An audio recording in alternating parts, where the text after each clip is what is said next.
இஸ்லாம் உங்கள் உணர்வை கிள்ளி எறிய வந்த மார்க்கம் அல்ல. அல்லாஹும் ரசூலும் உங்களுடைய உணர்வுகளை ஒழுங்குபடுத்துகின்றார்கள்.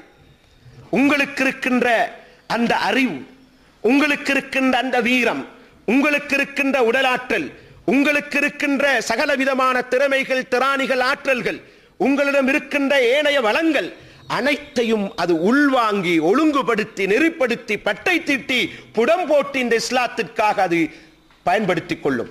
எனவே முஸ்அப் இப்னு உமைர் ரலியல்லாஹு அன்ஹு அவர்களை மதீனாவுக்கு தூதுவராக அனுப்பி மதீனாவிலே இஸ்லாம் பரவுகிறது. அவர்களது கருத்துக்கள் சொல்லப்பட்டு வீடுகள் அனைத்திலும் அல்லாஹும் ரசூலும் அதிகமாக பேசப்படுகிறார்கள். கண்ணியத்துக்குரிய சகோதரர்களே, நிச்சயமாக ஜம்இய்யத்து தலபா அதை செய்வதற்கு காத்திருக்கிறது. நீங்கள் ஒரு வேலையை செய்தால் உங்களுக்காக பல வேலைகளை செய்ய காத்திருக்கிறது. ஆம், உங்களது கல்புகள், உங்களது உள்ளங்களை நீங்கள் இந்த ஜம்இய்யாவுக்காக வார்த்தால், இஸ்லாத்திற்காக நாங்கள் எதையும் செய்வோம் என்று முன்வந்தால், எங்களை கருவிகளாக பயன்படுத்திக் கொள்ளுங்கள் என்று சொன்னால், உங்கள் திறமைகளை ஒழுங்குபடுத்தி நெறிப்படுத்தி அமைக்க ஜமீஆ காத்திருக்கிறது. அதே சஹாபி அவர்களுடைய வரலாறு நின்றது. யுத்த களத்தில் போராடுகின்றார்கள். அல்லாஹுடைய தூதர் பத்ர் யுத்த களத்தில் பிரதான கொடியை இந்த சஹாபியுடைய கையில் தான் கொடுத்தார்கள். உண்மையில் உஹது யுத்த களத்தில் பயங்கரமான போராட்டத்திலே ஒரு கட்டத்தில் சஹாபாக்கள் ரசூலுல்லாவை விட்டு ஓடுகின்ற தருவாயில் ரசூலுல்லாவை சுற்றி வளைத்து காவல் காத்த சஹாபாக்களிலே இவரும் ஒருவர். முஸ்அப் இப்னு உமைர் ரலியல்லாஹு அன்ஹு அவர்கள், அவர்களது உள்ளத்தின் ஆழத்தில் ஒரு உணர்வு பிறக்கிறது. எல்லோரும் ஓடுகிறார்கள், நான் மட்டும் இங்கே எப்படி? அந்த நேரத்தில் அவர்களுக்கு அந்த உணர்வு கீழே போய் மறு உணர்வு மேலிடுகிறது. நான் யுத்தகலம் வந்திருப்பது இந்த முஹம்மது ஸல்லல்லாஹு அலைஹி வஸல்லம் அவர்களுக்காக அல்ல, அவர்களை படைத்த அல்லாஹ்வுக்காக. வமா முஹம்மதுன் இல்லா ரசூல் கத் ஹலத் மின் கப்லிஹி ருசுல். முஹம்மத் ஸல்லல்லாஹு அலைஹி வஸல்லம் அல்லாஹ்வுடைய தூதரை அன்றி வேறில்லை. அவருக்கு முன்னால் எத்தனையோ தூதர்கள் வந்து போயிருக்கிறார்கள். அவர் மரணிக்கலாம், நான் மரணிக்கலாம், இஸ்லாம் மௌத்தாக கூடாது என்று இறுதி வரை போராடுகிறார். வலக்கரம் துண்டிக்கப்படுகிறது, இடக்கரத்தால் கொடி பிடித்தார், இடக்கரம் துண்டிக்கப்படுகிறது, நெஞ்சோடு அனைத்து கொடி பறக்கிறது. மறுபடி பின்னால் இருந்து இப்னு கமியா என்பவன் அம்பினால் எய்து விட்டான். அந்த அம்பு முதுகில் குத்துகிறது, சாய்கிறார்கள். உடனடியாக முஸ்அப் ரலியல்லாஹு அன்ஹுடைய சகோதரர் கொடியை பிடிக்கிறார். அந்த இடத்தில் ஷஹீதாகிறார்கள். இன்னா லில்லாஹி வ இன்னா இலைஹி ராஜிஊன். முகம் குப்புற கிடக்கிறார்கள். ரசூலுல்லாஹ் பார்க்கிறார்கள், மண்ணும் இரத்தமும் தோய்ந்த நிலையில் ஜனாசா. அல்லாஹ்வுடைய தூதர் அழுதார்கள், சொன்னார்கள், மனிதர்கள் மூமின்களிலே சிலர் இருக்கிறார்கள், முஃமினல் முஃமினீன ரிஜாலுன் ஸதகு மா அஹதுல்லாஹ் அலைஹி ஃபமின்ஹும் மன் கதா நஹ்பா வமின்ஹும் மன் யன்ததிர் வமா பத்தலு தப்தீலா. மூமின்களில் சிலர் இருக்கிறார்கள், அல்லாஹ்வோடு செய்து கொண்ட உடன்படிக்கை உண்மைப்படுத்தி ஆயுளை கொடுத்து போய்விட்டார்கள். இன்னும் சிலர் காத்திருக்கிறார்கள், தங்களது உடன்படிக்கையில் எந்த மாற்றமும் செய்ய மாட்டார்கள். அதே சஹாபியை மக்காவில் வைத்து சொன்னார்கள், மனிதர்களே, முஸ்அபை பாருங்கள், இவரது உடல் தோற்றத்தை பாருங்கள், இவரது உடையை பாருங்கள். ஜாகிலியத்தில் இவர் எப்படி இருந்தார், இஸ்லாம் எப்படி இவரை மாற்றி இருக்கிறது, கந்தலாடையோடு இருக்கிறார். கண்ணியத்துக்குரிய சகோதரர்களே, இப்படி நிறைய பேருடைய வாழ்க்கையை சொல்லலாம். இப்னு அப்பாஸ் ரலியல்லாஹு அன்ஹுமா அவர்கள் அல்லாஹ்வுடைய தூதரோடு இருந்து இஸ்லாத்தை பயின்று கொண்ட சிறிய சஹாபி, உங்கள் வயதை ஒத்தவர். ரசூலுல்லாஹ்வுடைய வீட்டிலேயே தங்குவார்கள். அந்த சஹாபியினுடைய அறிவும் பணிவும் பண்பாடும் எப்படி இருந்தது? அந்த சஹாபி மூத்த சஹாபாக்களின் வீட்டை நோக்கி போவார்கள். அந்த பாலைவன பெருநில பரப்பில் மத்தியானத்தில் பெரும் காற்று வீசும், அதுவும் உஷ்ணம் கலந்த காற்று. தங்களுடைய தலைப்பாகையினால் முகத்தை இறுக கட்டிக்கொண்டு கண்ணை மட்டும் வெளியே தெரிய வைத்து மூத்த சஹாபிகளுடைய வீட்டுக்கு முன்னால் இருப்பார்கள். கதவையும் தட்டமாட்டார்கள். ஸைத் இப்னு ஸாபித் ரலியல்லாஹு அன்ஹு அவர்கள் வஹி எழுதிய சஹாபாக்களில் உள்ளவர். அவர் மூத்த சஹாபி. அவர் கதவை திறந்து பார்த்தார். ரசூலுல்லாஹ்வுடைய தந்தையின் சகோதரரின் மகன், ரசூலுல்லாஹ்வின் பெரியப்பாவின் மகன். ஆச்சரியத்தால் கவலையால் கேட்டார்கள், நீங்களா, இந்த இடத்திலா, நீங்கள் ஏன் வந்தீர்கள்? நான் வந்திருப்பேனே. அவர்கள் சொன்னார்கள், அந்த இளைஞர் பேசினார், அந்த மாணவர் பேசினார். இளைஞர் பேசுகிறார், அறிவு என் வீடு தேடி வராது, அறிவை நான் தேடி போக வேண்டும், வந்திருக்கிறேன் என்று. அந்த மூத்த சஹாபி ஒட்டகத்தில் இருப்பார்கள். இந்த இளைய சஹாபி இப்னு அப்பாஸ் ரலியல்லாஹு அன்ஹு அவர்கள் ஒட்டகத்தின் கடிவாளத்தை பிடித்து கூனி குறுகிய அடிமையை போல நிற்பார்கள். மேலே இருக்கின்ற சஹாபி சொல்வார்கள், தயவு செய்து விட்டு விடுங்கள் கடிவாளத்தை, நீங்கள் எனது கடிவாளத்தை பிடிக்க வேண்டாம், தயவு செய்து விடுங்கள். அப்பொழுது இந்த சஹாபி கீழே இருந்து மேலே பதில் சொல்வார்கள். நபி ஸல்லல்லாஹு அலைஹி வஸல்லம் சொன்னார்கள், உங்களை போன்ற உலமாக்கள் கல்விமான்களை மதிக்குமாறு இப்படித்தான் எங்களுக்கு கட்டளையிடப்பட்டிருக்கிறது, தயவு செய்து நீங்கள் தடுக்க கூடாது என்று. மேலே இருக்கின்ற அந்த ஸைத் இப்னு ஸாபித் ரலியல்லாஹு அன்ஹு சொல்வார்கள், தாருங்கள் உங்கள் கையை என்று கையை பிடித்து முத்தமிட்டு சொல்வார்கள், அஹ்லுல் பைத் என்னும் நபியின் குடும்பத்தை சங்கை செய்யுமாறு ரசூலுல்லாஹ் எங்களுக்கு இவ்வாறு தான் சொன்னார்கள் என்று.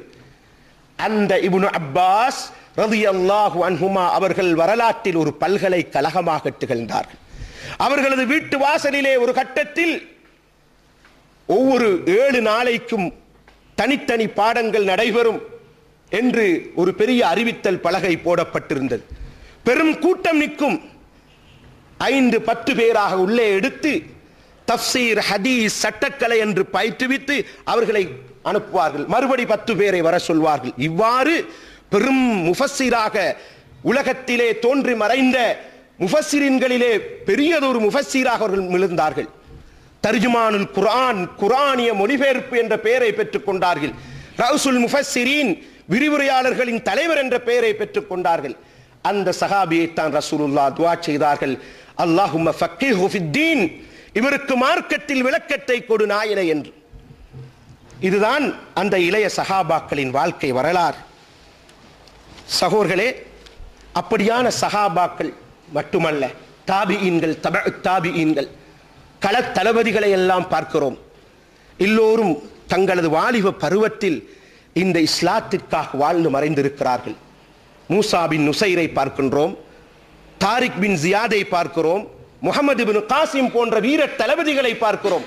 16, 17, 18 வயதுகளிலே படை நடத்தி அவர்கள் இஸ்லாத்தை பரப்புவதற்காக படை நடத்தி சென்று தேசங்களை பிடித்து இஸ்லாத்தின் ஆட்சி பரம்பலுக்காக தங்களது வாழ்க்கையை அர்ப்பணித்தவர்கள் எல்லாம் இந்த வாலிபர்கள், இந்த இளைஞர்கள். சகோர்களே, அப்படி என்றால் இன்றைய இளைஞர்களினுடைய நோக்கும் போக்கும் அவருடைய வாழ்க்கையும் எப்படி இருக்கிறது? இன்றைய இளைஞர்களுக்கு முதலாவதாக அவர்களுக்கு ஒரு இலட்சியத்தை அவர்கள் வரித்துக் கொள்ளவில்லை. இன்னும் அவர்கள் இலட்சியத்தை மறந்து வாழ்கிறார்கள். ஒரு முஸ்லிமான வாலிபனிடம் இந்த உலகத்திலே உனக்கு என்ன இலட்சியம் என்று கேட்டால் அவன் தொழில்சார் லட்சியத்தை தான் சொல்கின்றான். இந்த உலகத்திலே ஏதாவது ஒன்றை செய்து மடிந்து விட வேண்டும் என்ற கருத்துக்களை தான் சொல்கிறான். ஆனால் குர்ஆனும் சுன்னாவும் விவரித்த இளைஞர்கள், இஸ்லாமிய வரலாற்று பெருவெளியில் வளர்ந்த அந்த இளைஞர்கள் தங்களது லட்சியமாக அவர்கள் இறை திருப்தியையும் சுவனத்தையும் தான் கொண்டார்கள். அதை விடுத்து அவர்களுக்கு வேறு லட்சியம் இருக்கவில்லை. கண்ணியத்துக்குரிய சகோதரர்களே, அந்த சஹாபாக்களின் வரலாற்றை நாங்கள் பார்க்கின்ற பொழுது ஆச்சரியப்படுகிறோம். ஒரு சஹாபி கேட்கிறார்கள், யா ரசூலல்லாஹ், இந்த யுத்தத்தில் கொலை செய்யப்பட்டால் நான் எங்கிருப்பேன்? ரசூலுல்லாஹ் சொன்னார்கள், சொர்க்கம். பகின் பகின், சபாஸ் சபாஸ் என்று குதிரையின் கடிவாளத்தை விட்டு களம் குதித்து ஷஹீதாகிறார்கள். சொல்கிறார்கள், இந்த கையில் இருக்கின்ற பேரித்தம்பளத்தை நான் சாப்பிட்டுக் கொண்டிருக்கிறேன், சாப்பிடுவதற்காக எடுக்கின்ற காலம் சொர்க்கத்திற்கு செல்வதற்கு தடையாக இருக்கிறது என்று பேரித்தம்பளத்தை தூக்கி வீசிவிட்டு களம் குதித்து சொர்க்கம் போனவர்கள் தான் அவர்கள். உண்மையில் இந்த உலகத்தில் தொழில் செய்தவர்கள், இந்த உலகத்தில் படித்தவர்கள், இந்த உலகத்தில் குடும்பம் நடத்தியவர்கள், இந்த உலகத்தில் சிரித்தவர்கள், அழுதவர்கள், கவலையோடும் இன்பத்தோடும் வாழ்ந்த சஹாபாக்களின் பிரதான லட்சியமாக இருந்தது சொர்க்கம், இறை திருப்தி. அதற்காகத்தான் இந்த உலகத்தில் வாழ்ந்தார்கள். எனவே இளைஞர்களே, மாணவர்களே, உங்களுடைய லட்சியமாக அதை வரித்துக் கொள்ளுங்கள். நீங்கள் படிக்கலாம். இந்த படிப்பின் பின்னால் நீங்கள் மேலே போகலாம், தொழில் செய்யலாம், உத்தியோகம் பார்க்கலாம், ஆனால் உங்கள் லட்சியம் அதுதான். கண்ணியத்துக்குரிய சகோதரர்களே, அதே போலத்தான் நாங்கள் பார்க்கின்றோம், இந்த இளைஞர்கள் நவீன ஜாகிலியத்தால் பாதிக்கப்பட்டிருக்கிறார்கள். அவர்களிடத்திலே சடவாத சிந்தனை போக்கு இருக்கிறது. அது ஜாகிலியத்தின் ஒரு விளைவு. உலக மோகம், உலக ஆசை, எதையும் செய்யலாம் உலகத்திற்காக என்ற அந்த போக்கு இருக்கிறது. எனவே அவர்கள் என்ன செய்கிறார்கள்? உலகத்தை அதிகபட்சம் அனுபவிக்கின்ற அந்த நிலையில் இருக்கிறார்கள். இதற்கான வழிகாட்டல்கள் வழங்கப்படுகின்றன. கண்ணியத்துக்குரிய சகோதரர்களே, எனவே சடவாத சிந்தனை போக்கினால் பாதிக்கப்பட்ட இளைஞர்கள் ஆன்மீகத்தை விட்டும் ஓரம் கட்டப்பட்டிருக்கிறார்கள். அவருடைய நோக்கும் போக்கும் எது? இந்த உலகத்தில் ஏதாவது ஒரு நிவாரணத்தை பெற வேண்டும், ஒரு உரிமையை பெற்றுக்கொள்ள வேண்டிய இலட்சிய போக்குத்தான் அவர்களுக்கு இருக்கிறது. மார்க்கத்தை பின்பற்றி சுவனத்துக்கு செல்வதற்கான முன் ஆயத்தங்கள் குறைவாக நடக்கின்றன. இந்த மார்க்கத்திற்காக சேவை செய்கின்ற மனப்பான்மை குறைவாக இருக்கின்றது. ஏன்? இந்த இஸ்லாமிய சமூகம், முஸ்லிம் சமூகத்தை பற்றிய பிரஜை, அதை பற்றிய பற்று மிகவும் குறைந்திருக்கிறது. ஆரம்ப காலத்தில் உள்ள இளைஞர்கள் சமூக பற்றுடையவர்களாக, சமூகத்தை தலைமை தாங்கக்கூடியவர்களாக, சமூகத்திலே உணர்வு மிக்கவர்களாக, கடமை உணர்வும் பொறுப்புணர்வும் மிக்கவராகின்றார்கள். அந்த நிலை குறைந்து வருவதை நாங்கள் பார்க்கின்றோம். எல்லாவற்றுக்கும் இந்த சடவாத சிந்தனைத்தான் அவர்களுக்கு உண்மையில் உந்துதலாக இருப்பதை பார்க்கின்றோம். கண்ணியத்துக்குரிய சகோதரர்களே, எனவே தான் அவர்களுடைய வாழ்க்கையில் நாங்கள் ஒரு உயிரோட்டத்தை காண முடியாமல் இருக்கிறது, ஒரு லட்சியவாத போக்கை காண முடியாமல் இருக்கிறது. எந்த அளவுக்கு என்று சொன்னால், இந்த நாட்டிலே தொழில் செய்யக்கூடாது என்பதற்காக வெளிநாட்டுக்கு சென்று தொழில் செய்ய வேண்டும் நோக்கத்திலே அவர்கள் சில நாடுகளுக்கு சட்டவிரோதமாக குடியேறும் நோக்கத்தில் கொள்கலங்களில் பயணித்து இறந்து விடுகின்றவர்களை பார்க்கிறோம். இப்படியான ஒரு உழைப்பு, இப்படியான ஒரு சம்பாத்தியம் தேவையா? நாங்கள் கேள்விப்படுகின்றோம். அவர்கள் போவது பொருள் திரட்ட, ஆனால் அந்த பொருள் திரட்ட போகின்ற பாதையில் அநியாயமான சாவை சந்திக்கின்றார்கள். இதுதான் இந்த ஜாகிலியத் அவர்களுக்கு கொடுத்திருக்கின்ற வழிகாட்டல். பண்பாட்டு வீழ்ச்சி, ஒழுக்க வீழ்ச்சி தாராளமாக இந்த இளைஞர்களுக்கு மத்தியில் நடைபெற்றிருக்கிறது. எந்த அளவுக்கு என்று சொன்னால், அல்லாஹுடைய தூதர் சொன்னார்கள், ஒரு சஹாபியை பார்த்து, இன்னக இம்ருஉன் ஃபீக ஜாஹிலிய்ய, கருப்பியின் மகனே என்று பிலால் இப்னு ரபாஹ் ரலியல்லாஹு அவர்களை விமர்சித்த ஒரு சஹாபியை பார்த்து சொன்னார்கள், மனிதரே, உம்மிடம் ஜாகிலியத்தான பண்பு இருக்கிறது. இன்று அந்த பண்பாட்டு வீழ்ச்சியை, ஒழுக்க வீழ்ச்சியை நாங்கள் அனுபவித்துக் கொண்டிருக்கிறோம். துர்க்குணங்கள் நிரம்பி வழிகின்றன. பொய் பேசுதல், அவதூறு சொல்லுதல், தூசண வார்த்தைகளை அதிகமாக பேசுதல், மூத்தோரை மதியாமை, ஒழுங்கும் ஒழுக்கமும் பேணாமை, பல்கலைக்கழகங்கள் பாடசாலைகள் என்றால் பகிடிவதை என்று இந்த பண்பாட்டு வீழ்ச்சி தொடர்ந்து கொண்டு செல்வதை பார்க்கின்றோம். அல்லாஹுடைய தூதர் ஸல்லல்லாஹு அலைஹி வஸல்லம் அவர்கள் இந்த பண்பாடு குறித்து நிறைய ஹதீஸ்களை எங்களுக்கு சொல்லித் தந்திருக்கிறார்கள். சகோதரர்களே, உண்மையிலே நாங்கள் அந்த ஹதீஸ்கள் எல்லாம் எடுத்து பார்க்கின்ற பொழுது ரசூலுல்லாஹ் பண்பாட்டை வளர்க்க வந்தவர் தானோ என்று நினைக்க தூண்டுகிறது. ஒழுக்கத்தை மேம்பாடைய செய்ய வந்தவர் தானோ என்று எண்ண தோன்றுகின்றது. அந்த அளவுக்கு பண்பாடு குறித்து பேசியிருக்கிறார்கள். உண்மையில் பண்பாடு தௌஹீதோடு தொடர்பான ஒரு அம்சம், தொழுகையோடு சம்பந்தமான அம்சம், நோன்போடு தொடர்புடைய அம்சம், ஜகாத்தோடு தொடர்பான அம்சம், ஹஜ்ஜோடு தொடர்பான அம்சம். யாரும் அதை விதிவிலக்காக பார்க்க முடியாது. விரும்பினால் வளர்த்துக் கொள்ளலாம், விரும்பாவிட்டால் வளர்த்துக் கொள்ளாமல் இருக்கலாம் என்று நினைக்கிறார்கள். இபாதத்தை பற்றி பேசுகின்றவர்கள் ஒழுக்கத்துக்கும் பண்பாட்டுக்கும் முக்கியத்துவம் கொடுப்பதில்லை. இஸ்லாத்தின் சட்ட ஞானங்கள், நுணுக்கங்கள் பற்றி கேள்வி எழுப்புகின்றவர்கள் ஒழுக்கத்தை பற்றி பிரஸ்தாபிப்பதில்லை, அதனை கலந்துரையாடுவதில்லை. இன்று அதுதான் வீழ்ச்சி கண்டிருக்கின்றது.